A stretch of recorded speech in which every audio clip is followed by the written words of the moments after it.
Kita ke informasi berikutnya, pemirsa, seorang ibu rumah tangga diculik oleh orang tak dikenal bersenjata api di depan rumahnya. Aksi komplotan tersebut dilakukan di siang hari dan terekam kamera pengawas. Aduh, gak ada plat nomor. Plat nomornya dicopot. Oh, pistol. Dari rekaman kamera pengawas terlihat bahwa Santi sang korban turun dari mobil tepat di depan rumahnya dan hendak berjalan masuk. Namun secara bersamaan, sebuah mobil minibus warna gelap bergerak mundur mendekati mobil korban. Tidak lama berselang, dua orang pria turun dan seorang di antaranya menodongkan benda mirip pistol sambil menarik tangan korban yang secara langsung dibantu oleh pelaku kedua dan memaksa masuk ke dalam mobil. Korban sempat teriak sehingga membuat keluarga yang di dalam rumah keluar, namun mobil penculik sudah menjauh dari lokasi. Peristiwa penculikan ini terjadi pada Minggu siang dan langsung dilaporkan ke pihak kepolisian. Oh, dari arisan ibu-ibu di sini. Jadi katanya tadi tuh sebelum pulang ke rumah nganter dulu ibu ini, ibu tetangga-tetangga. Terakhir baru dia pulang. Datanglah mobil ngikutin. Oh, berarti emang udah diikut, nggak tahu. Jadi dia bawa kendaraan sendiri ya, Bu ya? Ya itu tuh mobil merah. Arisannya pakai mobil merah. Diambilnya jam 12:30 katanya. Oh, diambilnya jam 12:30. Iya. Nah. Di sini. Oh, tadi pas kejadian di rumah ada siapa aja, Bu? Ya, anak-anak aja. Anak-anak aja kan lagi libur ya. Anak-anak aja. Papahnya juga ada di atas katanya. Oh, papanya Sempat juga berteriak, Bu. Tadi lihatnya. Teriak sambil nangis. Rumah korban yang berada di Jalan Sukanagara Asri dan tepat di samping rumah adalah jalan utama sehingga mobil para pelaku bisa cepat kabur. Dari Bandung, Jawa Barat, Mujib Prayitno, iNews melaporkan. Pemirsa, Santi 43 tahun, korban dugaan penculikan di Kecamatan Antapani, Kota Bandung, Jawa Barat telah kembali ke rumahnya. Korban ditemukan oleh pengemudi ojek pangkalan yang langsung mengantarkan ke rumah. Kabar kembalinya Santi setelah dilepaskan oleh para penculik diterima oleh keluarga yang menunggu di Mapolsek Antapani, Bandung. Kabar gembira ini diterima sekitar pukul 8 malam atau sekitar 8 jam setelah peristiwa penculikan. Korban ditemukan di area sekitar Taman Abdi Negara di Jalan Pasir Impun yang berjarak sekitar 7 km dari rumah korban. Santi ditemukan oleh seorang pengemudi ojek pangkalan dalam kondisi menangis dan ketakutan. Dari informasi yang dihimpun, kondisi Santi masih mengalami trauma dan kini sedang berkumpul bersama keluarga. Sementara itu, pengemudi ojek yang mengantar Santi kini sedang dimintai keterangan dan kesaksiannya oleh pihak kepolisian. Di depan PD? Di depan PD? Oh. Di dalam mobil atau di luar? Di luar lagi. Kita cek kan informasinya di Pasir Impun. Informasinya apa? Orangnya juga pakai rapi katanya gitu. Tapi sudah beda mobil katanya. Udah beda mobil. Gitu. Oh, pakaiannya rapi, Pak? Ya, untuk keterangan gitu katanya. Oh, ada berapa orang, Pak? Oh, tahu sih, tapi cuma 2 orang tadi. 2 orang. Pak, itu yang rapi itu nganterin ke ojek nih? Ya. Orangnya yang pakaian rapi itu nganterin ke ojek? Saya nggak tahu persis, yang jelas mah kesini diantar tukang ojek. Pemirsa, seorang sales promotion girl alias SPG di Kabupaten Cirebon, Jawa Barat menjadi korban pelecehan seksual oleh oknum DPRD. Ya, tak terima dengan kejadian itu, korban melaporkan kasusnya ke polisi.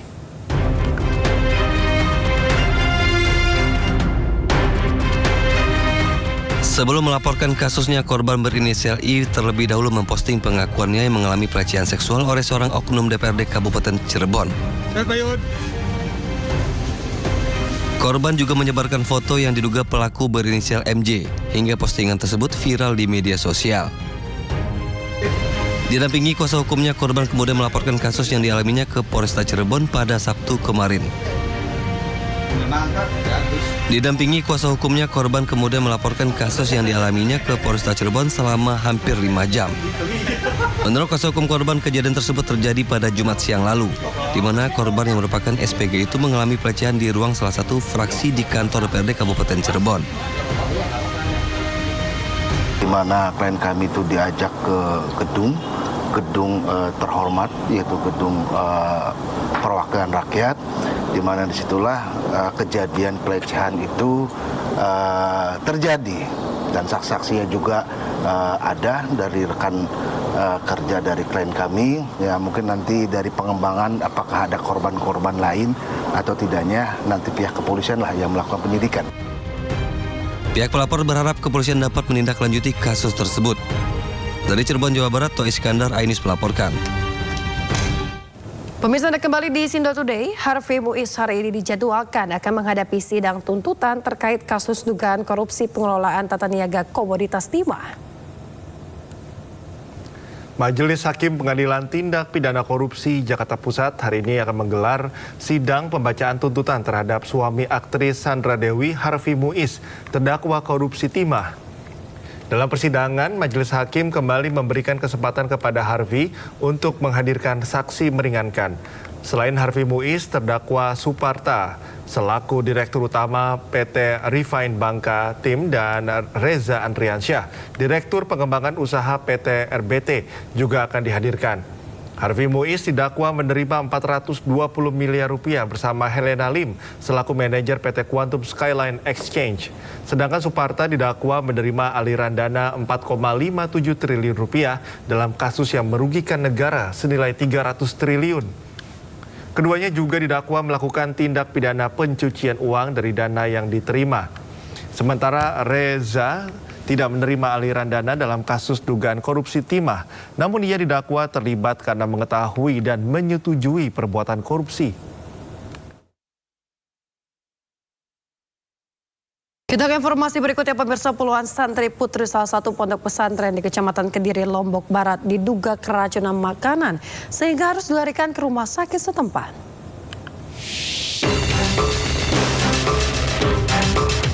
Sejumlah santriwati terbujur di ruang unit gawat darurat Rumah Sakit Umum Awet Muda Narmada, Lombok Barat, Nusa Tenggara Barat. Sementara 58 santriwati lainnya dilarikan ke sejumlah RSUD dan puskesmas di Lombok Barat setelah diduga keracunan makanan. Para korban mengeluhkan mual-mual dan muntah seusai mengkonsumsi makanan yang ada di dalam dan di luar areal pondok pesantren. Dugaan keracunan makanan ini telah ditangani Dinkes Lombok Barat dengan memeriksa sampel makanan untuk mengetahui penyebab keracunan.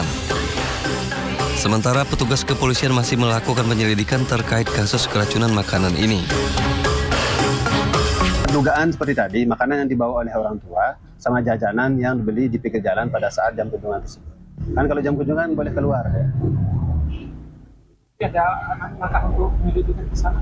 Untuk langkah penyelidikan tentunya teman-teman dari Daskem sedang melakukan penyelidikan, mungkin mencari sisa-sisa makanan dan mencari keterangan-keterangan daripada pihak-pihak yang. Usai menjalani perawatan, sejumlah santriwati telah diizinkan pulang dan dirawat jalan di rumah masing-masing. Dari Lombok Barat, Muzakir Ainis melaporkan. Pemirsa, tanah bergerak di Kecamatan Cihara, Lebak, Banten membuat 21 rumah warga rusak parah. Ya, hujan deras selama lebih dari 4 hari membuat struktur tanah di tempat tersebut bergeser. Kini 90 warga tinggal di tenda pengungsian. Pak, ini rumah milik siapa? Sejumlah rumah warga rusak dengan dinding terbelah akibat tanah bergerak di Kampung Curug Bandung, Desa Penyaungan, Kecamatan Cihara, Lebak, Banten. Tanah di sekitar kampung ini sudah amblas sedalam 1 meter, sehingga tidak memungkinkan untuk ditempati kembali mengingat intensitas hujan yang masih tinggi. Saat ini 90 warga tinggal di pengungsian. Mereka mengeluhkan tak ada air bersih dan kurangnya obat-obatan. Warga juga tidak tahu ke depannya akan tinggal di mana. Obat-obatan untuk orang dewasa ada, tapi kalau buat balita belum ada, popok itu belum ada. Udah gitu kan kebutuhan seperti ibu hamil juga kan butuh protein ya. Protein juga buat ibu hamil belum ada, kayak gitu. Makanan buat bayi juga belum ada, belum tersedia. Nggak ada air bersih sama sekali. Posisinya ini ada di tengah, Pak. Jadi kayak pulau. Jadi rumah ini sudah dikelilingi sama pecahan-pecahan rentagan tanah tersebut, Pak. Yang keduanya genangan air hujannya kemarin sama anginnya juga ya panjang, Pak. Ada 4 hari 4 malam. Hingga saat ini total 21 rumah warga tidak dapat ditempati. Warga berharap pemerintah terkait dapat segera mencarikan solusi bencana dan mengirimkan kebutuhan yang belum tersedia. Dari Lebak, Banten, Iskandar Nasution, Ainus melaporkan.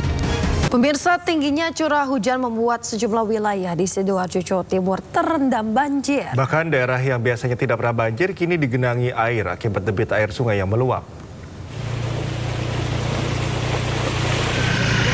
Kondisi terkini gitu. Tingginya curah hujan yang terus turun setiap hari membuat sejumlah wilayah di Sidoarjo Barat terendam banjir. Di antaranya wilayah Kecamatan Prambon, Sidoarjo, Jawa Timur. Tidak hanya jalan desa, sejumlah area pertanian pun juga ikut terendam banjir. Sementara itu, wilayah permukiman penduduk yang terparah terendam banjir di antaranya Dusun Pejarakan, Desa Bendo Tretek, Prambon, Sidoarjo. Diketahui hal ini terjadi akibat debit air sungai yang meluap. Enggak pernah kejadian baru kali ini. Ya, saya sudah 11 tahun, 12 tahun jalan. Baru banjir ini, Mas. Sungai katanya jebol, sungai yang sini iya sama tarik katanya. Iya, jadi airnya meluap ke sini. Terkait peristiwa ini, warga pun hanya bisa berharap curah hujan segera berkurang karena dikhawatirkan genangan air akan lebih tinggi jika turun hujan terus-menerus. Dari Sidoarjo, Jawa Timur, Pramono Putra, iNews melaporkan. Anda kembali di Sindo Today, pemirsa. Sebuah bus berpenumpang kurang lebih 60 orang terjerembab masuk ke sawah di Banyumas, Jawa Tengah. Penumpang bus rencananya akan menghadiri hajatan, namun naas terguling di perjalanan karena diduga sopir tak mengenal medan jalan. Sementara itu viral di media sosial, bus mundur saat nekat melewati tanjakan yang anjlok di Kadu Pandak, Cianjur, Jawa Barat. Iya bang, sumpah jare arep maring gombong kondangan pengantin.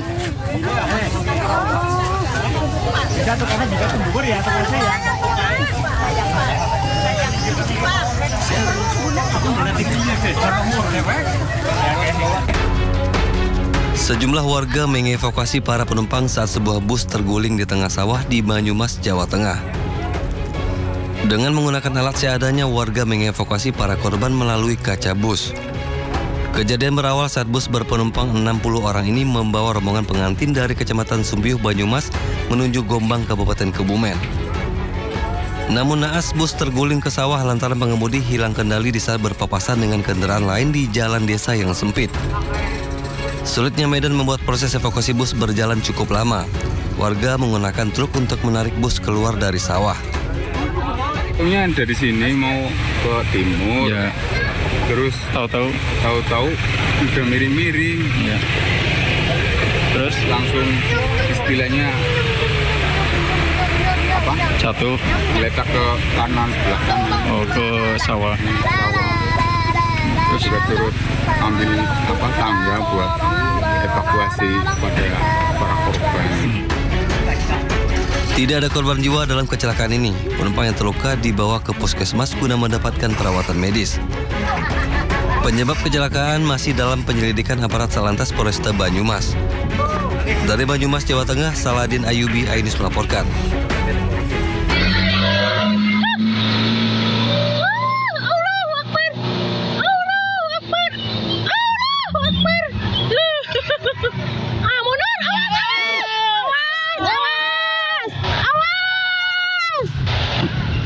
Allah siapa bapak aku mau kena.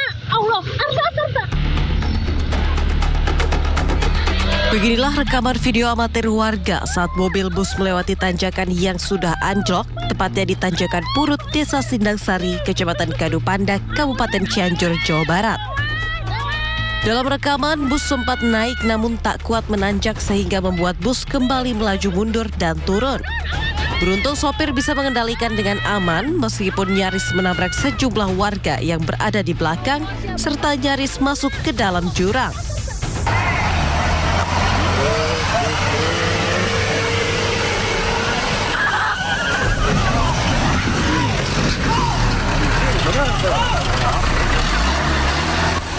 Menurut petugas kepolisian, pihaknya sudah memberikan imbauan agar jalan tersebut jangan dilewati dulu, khususnya kendaraan roda 4. Meski demikian, warga terus melewati jalan tersebut dikarenakan merupakan satu-satunya akses yang bisa dilalui.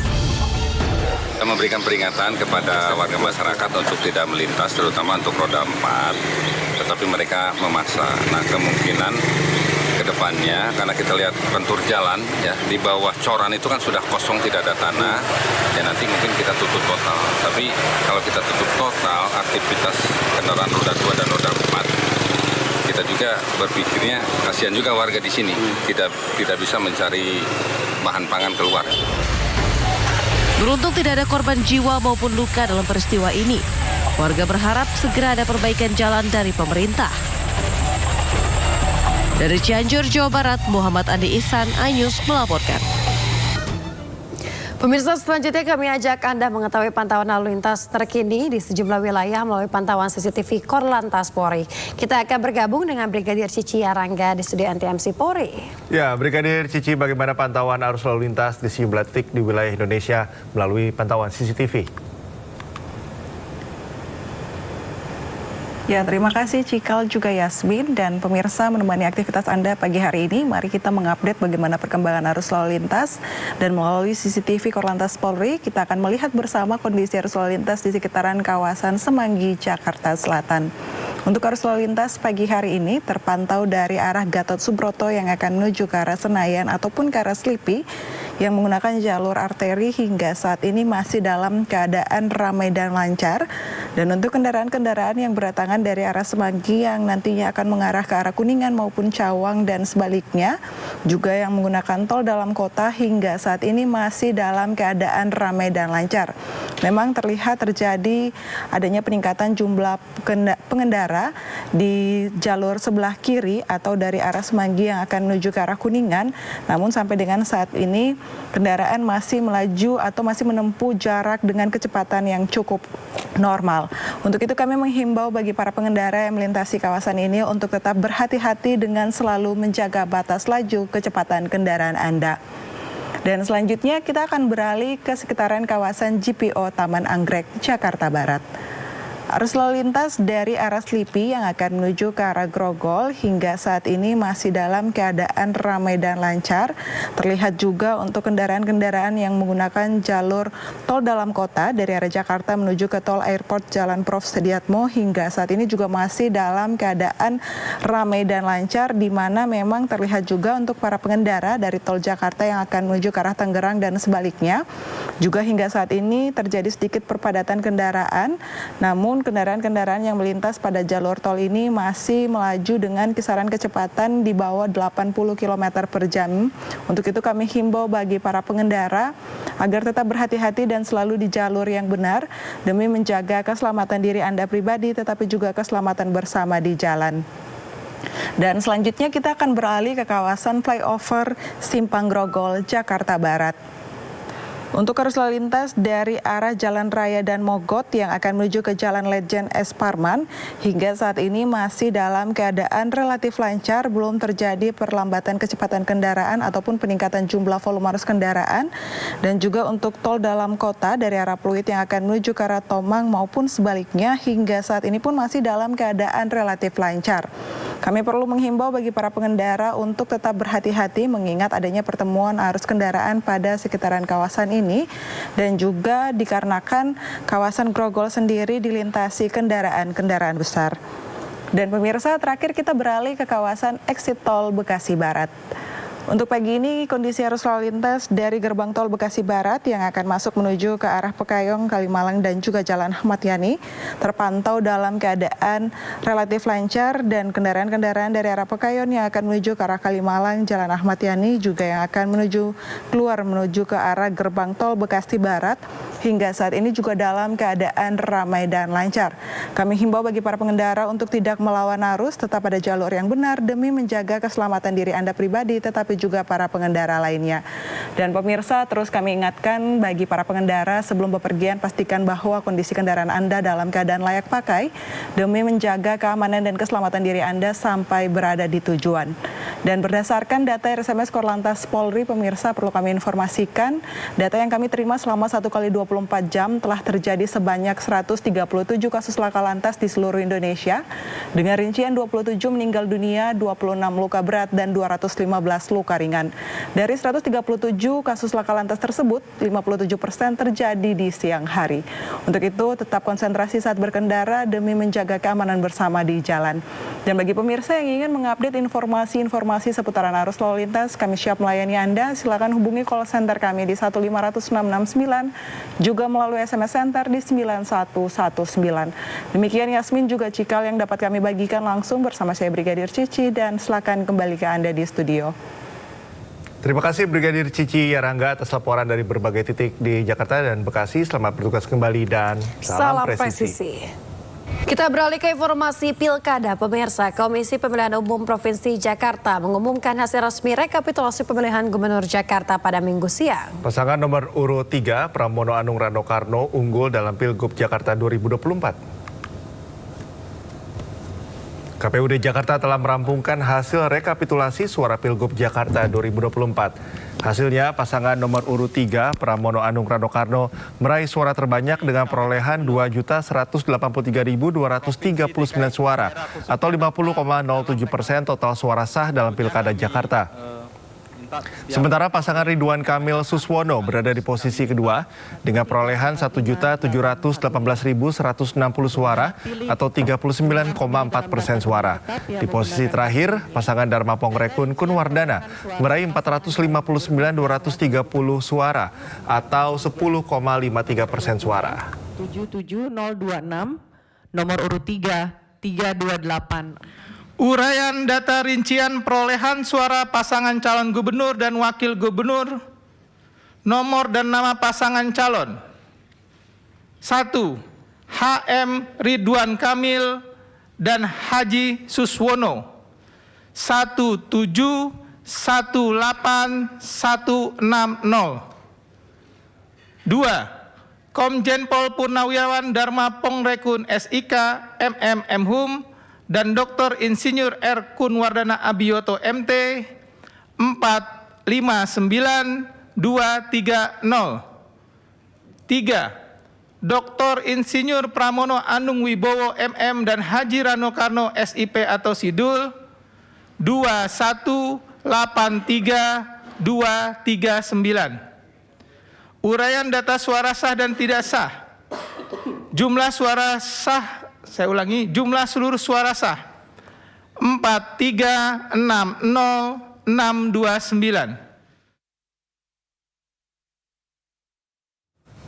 Sementara itu pemirsa, sambil menahan haru dan dengan suara bergetar, Ketua KPU Jakarta Wahyudinata berterima kasih atas kerjasama semua pihak yang membuat Pilgub Jakarta berjalan dengan lancar. Ia juga memastikan pihaknya bekerja maksimal sehingga pilkada berjalan sesuai dengan aturan main yang berlaku. Pada masyarakat DKI Jakarta yang selama ini berinteraksi kepada kami memastikan bahwa proses sudah kami laksanakan secara maksimal. Kami sudah mengerahkan seluruh tenaga kami dan pikiran kami untuk memastikan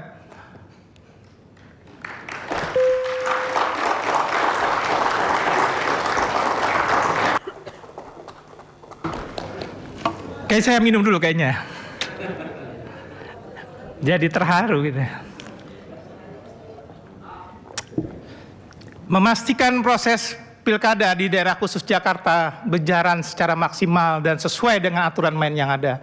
Saya rasa demikian yang kami ucapkan. Sekali lagi terima kasih atas banyak perhatian dan segala dukungan terhadap kami KPU Provinsi DKI Jakarta. Saya ulangi, Provinsi Daerah Khusus Jakarta. Tentu saja kritik dan saran yang diberikan kepada kami itu bagian dari perbaikan kami ke depan, dan mudah-mudahan Jakarta tetap kondusif, Jakarta tetap menjadi ibu kota, dan Jakarta selalu dicintai oleh masyarakatnya. Pemirsa, saksi dari paslon Ridwan Kamil Suswono walk out di tengah rapat pleno rekapitulasi perolehan suara Pilkada Jakarta 2024. Tim Ridho tak terima dikomentari tim paslon 3 Pramono Anung Rano Karno. Tidak perlu adanya komentar macam-macam gitu ya. Oke. Untuk itu juga kami izin. Saya lagi bicara pimpinan. Kami izin kalau misalnya ketua masih mengizinkan mereka ngomong, kami izin, kami mohon izin ketua. saya.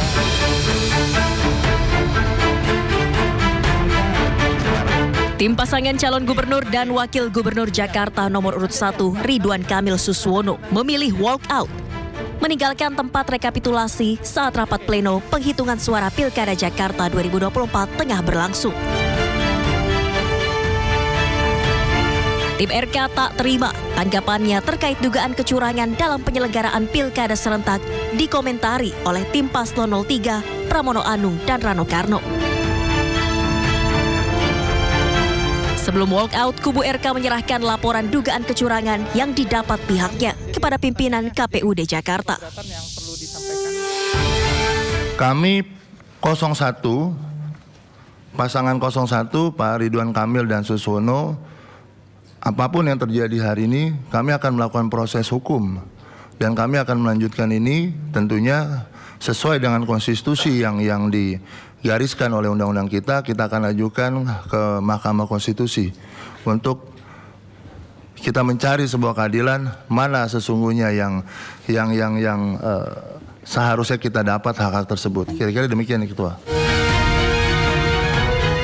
Dalam rapat pleno rekapitulasi hasil perolehan suara oleh KPUD Jakarta, tim RK menyampaikan keberatan terhadap hasil penetapan rekapitulasi KPU. Pihaknya menyebut semestinya ada pemungutan suara ulang atau PSU di Pinang Ranti, Jakarta Timur. Dari Jakarta, tim liputan iNews melaporkan.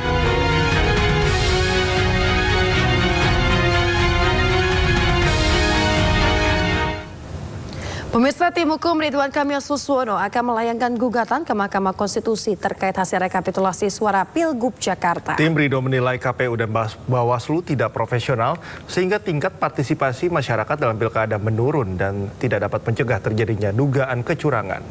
Jawaban daripada KPU yang mengatakan bahwa kami sudah melakukan upaya terkait pemberian C6 dan itu seharusnya masyarakat mendatangi saja tanpa harus diundang. Berarti KPU sendiri telah menjilat ludahnya. Saya katakan, saya ulangi sekali lagi, telah menjilat ludahnya yang sudah dia buat peraturannya sendiri. PKPU-nya sudah dibuat oleh yang bersangkutan. Di sini jelas saya bacakan lampiran 3 berkaitan dengan peraturan KPU nomor 17 2024 tentang pemungutan suara dan seterusnya. Di sini surat pemberitahuan pemungutan suara kepada pemilih. KPU juga mengakui itu. Dan naif ketika KPU Jakarta Timur mengatakan memang pendistribusian bermasalah, KPU DKI mengatakan semuanya sudah terdistribusi. Antar anak di bawahnya sama bapaknya aja ribut. Itu baru KPU. Belum lagi Bawaslu. Bawaslu apa yang terjadi? Banyak hal. Yang begini saja seharusnya administratif. Pertanyaan kami adalah apakah tidak ada peran Bawaslu di sini? Wajib Bawaslu mempertanyakan ini sebenarnya. Tapi apakah mereka lakukan? Tidak. Tidak. Sekali lagi tidak. Andai kata Bawaslu sebagai pengawas pemilu menjalankan tupoksinya dengan baik dan benar. Dengan baik dan benar, maka persentase ikut sertanya masyarakat ini akan lebih tinggi daripada hari ini. Dan ini yang terjadi, kenapa kita kemudian walk out. Dan itu sudah kita sampaikan jauh hari. Sementara pemirsa, usai KPU Provinsi menetapkan pasangan Pramono Anung Rano Karno unggul dalam rekapitulasi hasil suara Pilkada Jakarta 2024, ratusan supporter Persija Jackmania melakukan selebrasi di Bundaran HI Jakarta Pusat. Mereka menyalakan kembang api hingga meneriakan yel-yel kemenangan.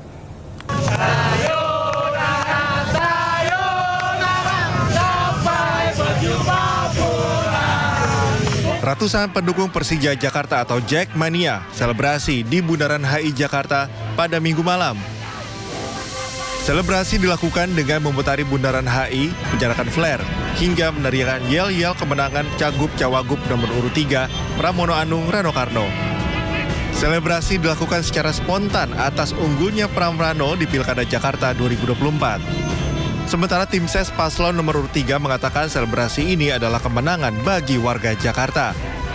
Pasca dilantik, Pram Dul diyakini langsung bekerja keras demi menyelesaikan permasalahan di Jakarta.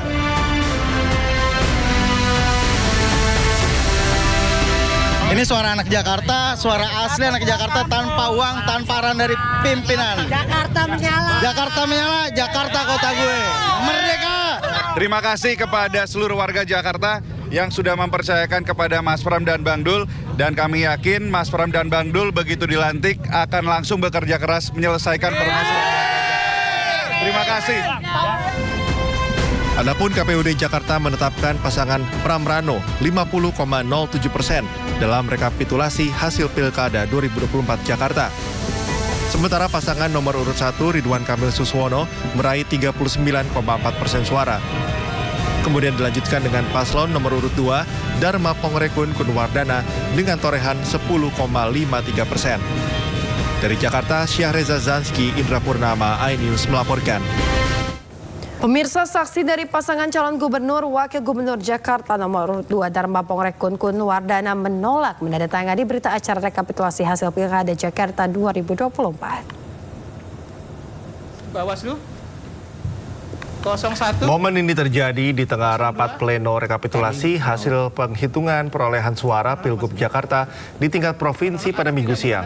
Ketua KPU Jakarta Wahyu Dinata menanyakan apakah ada data perolehan suara di tingkat provinsi yang dibacakan telah cocok dengan data di tingkat kabupaten kota.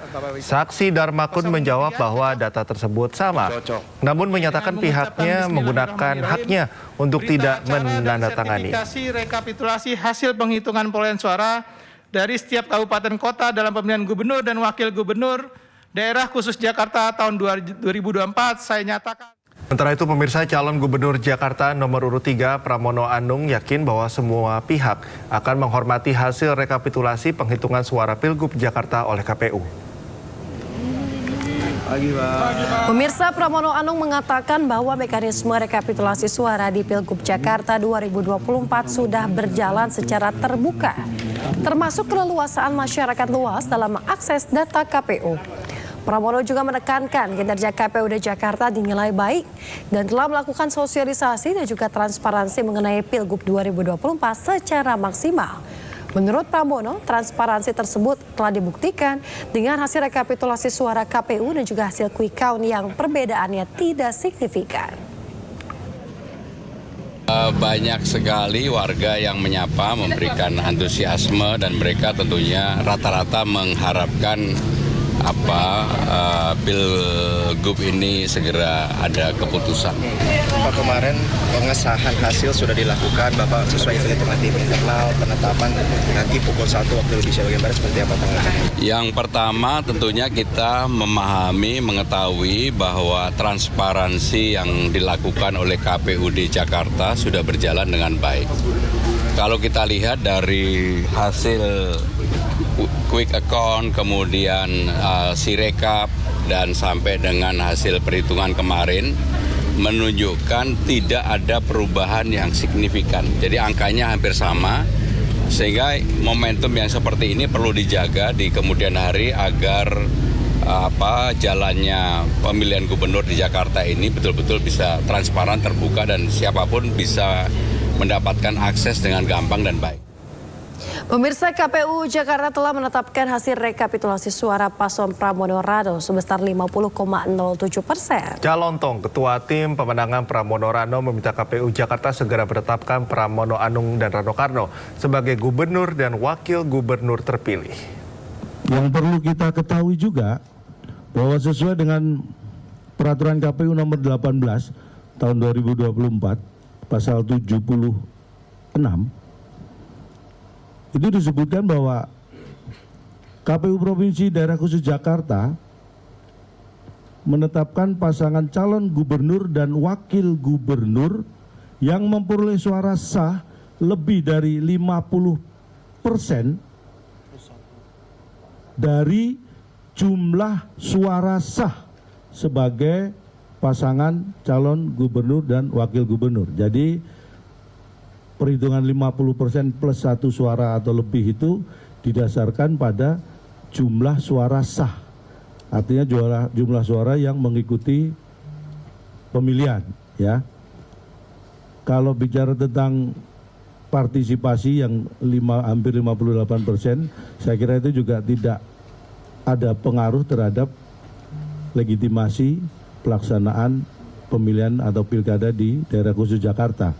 Karena bagaimanapun juga yang dilakukan KPUD, kemudian dalam kaitannya membagikan C1 itu sudah disampaikan juga.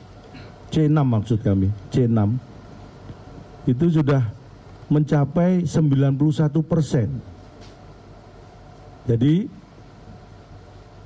saya kira kalau partisipasi masyarakat untuk mengikuti pemilihan, akhirnya itu kembali kepada warga Jakarta untuk menggunakan hak suaranya.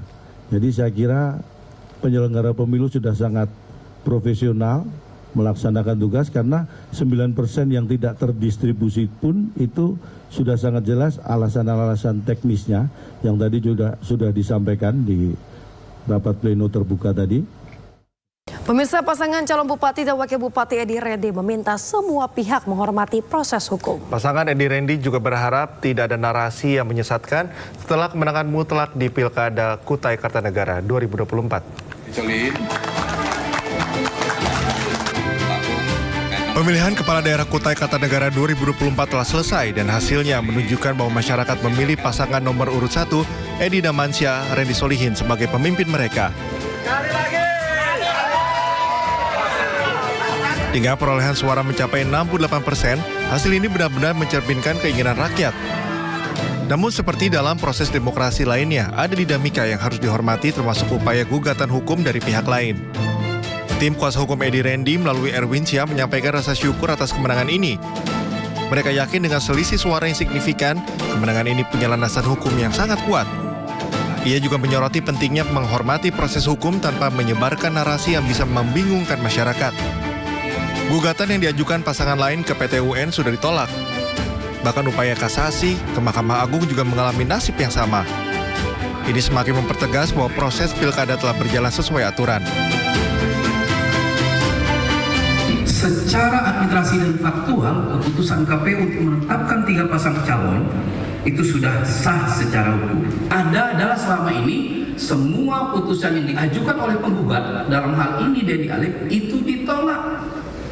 Ya, termasuk keputusan MK yang juga mereka persoalkan. Ada 3 putusan MK. Dan semua itu sudah diuji di PT TUT. Melihat situasi ini, pasangan Edi Rendi mengajak semua pihak untuk menghormati hasil pilkada dan menjaga stabilitas masyarakat. Mereka berharap tak ada pihak yang membangun narasi menyesatkan yang bisa mencederai demokrasi. Dari Kutai Kartanegara, Kalimantan Timur, Zulfikar, iNews melaporkan.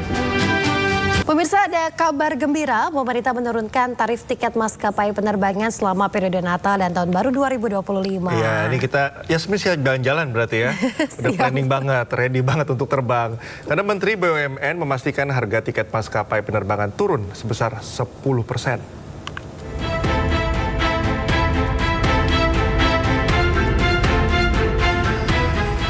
Jelang musim liburan Natal dan Tahun Baru, masyarakat bersiap merencanakan libur dan mudik Natal 2024. Pemerintah melalui Kementerian Perhubungan pun memprediksi jumlah mobilitas penumpang yang akan menggunakan transportasi udara mencapai 4,14 juta jiwa. Di Bandara Soekarno-Hatta, Tangerang, Banten diprediksi jumlah pengunjung harian saat periode Nataru mencapai 180.000 jiwa.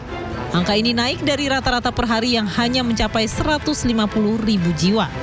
Menteri Badan Usaha Milik Negara Erick Thohir pun memastikan tarif tiket maskapai penerbangan selama periode Natal dan Tahun Baru 2025 turun sebesar 10%. Saya bersama-sama ngecek harga tiket tadi. Garuda, salaman dulu benar tadi, ya nggak? Citylink tadi saya cek benar. Pelita benar nggak? Lupa saya. Benar ya? Oh, Pelita juga benar ya. Dan ini juga berkat tadi, terima kasih kepada Pertamina ya dan airport. Bagaimana kita coba membantu ya harga tiket lebih baik sesuai dengan instruksi Bapak Presiden. Sementara pihak Angkasa Pura Indonesia juga akan menurunkan tarif Passenger Service Charge atau PSC bagi penumpang pesawat penerbangan dan tarif pelayanan jasa pendaratan penempatan penyimpanan pesawat udara atau PJP4U bagi maskapai penerbangan sebanyak 50% selama periode Nataru. Kebijakan kita 50% untuk PSC, tapi kita juga menurunkan 50% PJP 4U untuk airline. Jadi ada yang mendapatkan manfaat dari airline 50% PJP 4U, untuk PSC-nya untuk penumpangnya 50%. Itu rata-rata mungkin sekitar 75.000 per penumpang. Pemberlakuan pemotongan tarif PSC 50% ini hanya berlaku untuk penerbangan domestik di 37 bandara mulai keberangkatan 19 Desember 2024 hingga 3 Januari 2025 termasuk penerbangan extra flight. Dari Jakarta, Riki Anwardi melaporkan. Pemirsa, Kementerian Perhubungan memprediksi mobilitas warga menggunakan transportasi umum di musim Natal dan Tahun Baru 2025 mencapai 110 juta jiwa. Menteri Perhubungan Dudi Purwagandi mengatakan 54,81 juta atau sekitar 19,46% pergerakan akan terjadi di dalam provinsi. Potensi pergerakan masyarakat secara nasional pada masa Nataru 2024-2025 adalah sebesar 39,3% atau kurang lebih 110,67 juta dengan rincian potensi pergerakan antar provinsi sebesar 19,84% atau 55,86 juta dan dalam provinsi sebesar 19,46 atau sebesar 54,81 juta. Alasan melakukan perjalanan dalam liburan untuk pergi ke lokasi wisata sebesar 45,63%, diikuti dengan liburan untuk pulang kampung sebesar 32,36%, merayakan Natal Tahun Baru di kampung halaman sebesar 19,96%, dan tugas atau pekerjaan sebesar 2%. Kita ke informasi berikutnya, pemirsa. Jelang Natal dan Tahun Baru, PT Pelni menyediakan 3.100 tiket gratis untuk keberangkatan melalui jalur laut di sejumlah daerah. Tiket gratis berlaku mulai 18 Desember 2024 hingga 8 Januari 2025.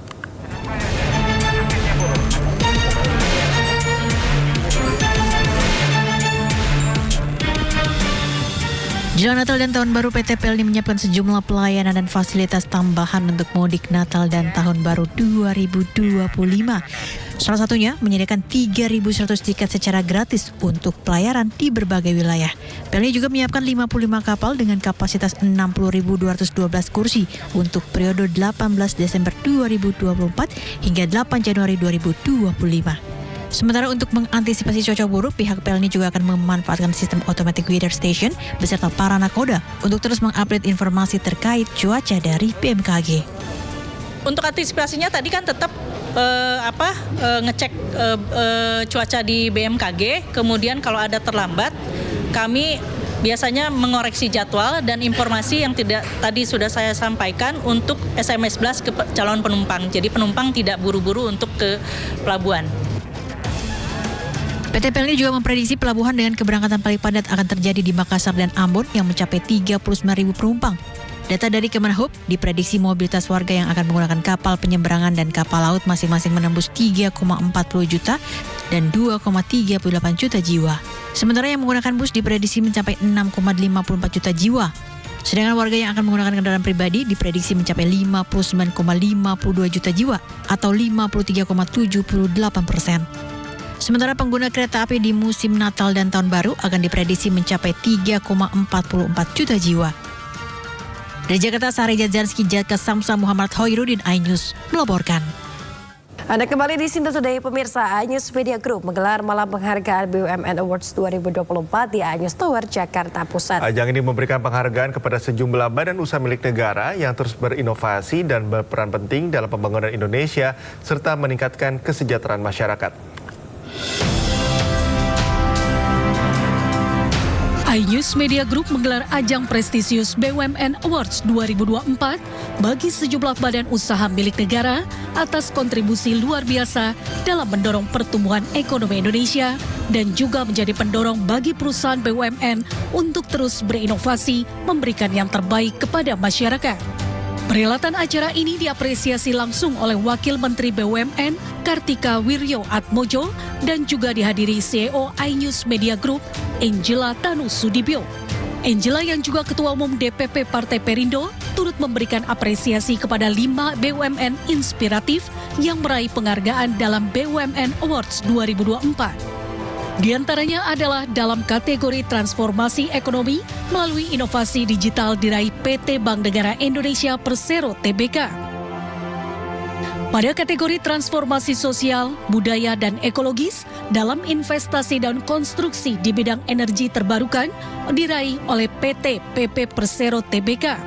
Selain itu dalam kategori transformasi ekonomi lewat inovasi digital PLN Mobile diraih PT PLN Persero. Serta pada kategori transformasi good governance diraih PT Garuda Indonesia Persero Tbk dan ID Survey. Menyampaikan apresiasi atas kontribusi BUMN sebagai motor penggerak ekonomi nasional dan akselerator dalam mewujudkan pembangunan yang berkelanjutan, inklusif, dan merata di tanah air. Melalui BUMN Awards 2024 ini, perusahaan-perusahaan milik negara yang berhasil menjawab tantangan zaman dengan inovasi dan kinerja luar biasa, memberi penghargaan di berbagai kategori apresiasi, serta diharapkan dapat terus memberikan yang terbaik demi memajukan bangsa. Dari Jakarta, Esra Ambarita, Fakih Satrio, iNews melaporkan. Pemirsa, menjadi salah satu perusahaan yang memiliki tanggung jawab sosial, MNC Group melalui MNC Peduli menerima penghargaan pada ajang bergengsi Indonesia SDGs Award 2024. MNC Group meraih 3 kategori penghargaan yang menjadi kebanggaan serta motivasi untuk terus menjalankan program CSR yang tepat sasaran.